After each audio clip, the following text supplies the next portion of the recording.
Who gave you authority to change God's law?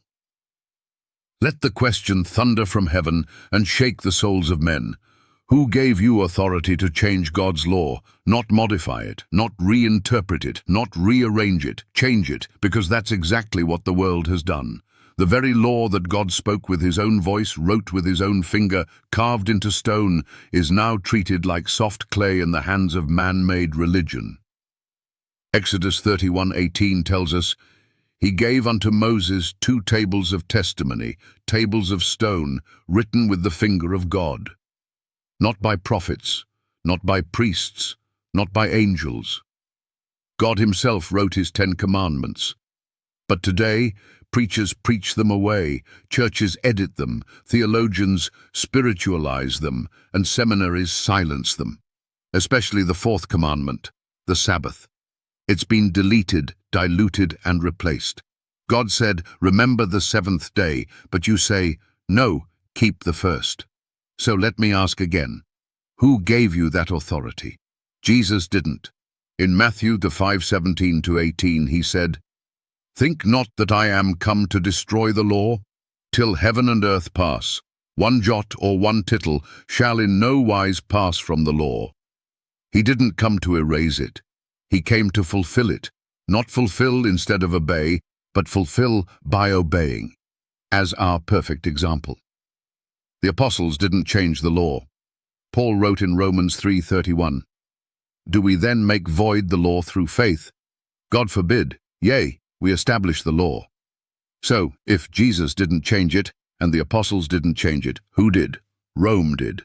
The papal power, through tradition and political force, admits it boldly.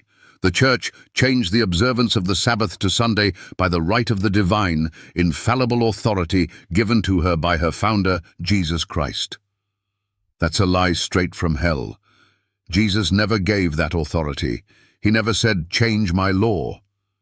He said in John 14:15, "If you love me, keep my commandments." Not alter them, not replace them with tradition, keep them. So again, I ask every pastor preaching Sunday, every priest holding Mass, every imam mocking Christian inconsistency, and every skeptic shrugging at the 10 Commandments, who gave you authority to change God's law? Was it your denomination? Was it your emotion? Was it popularity?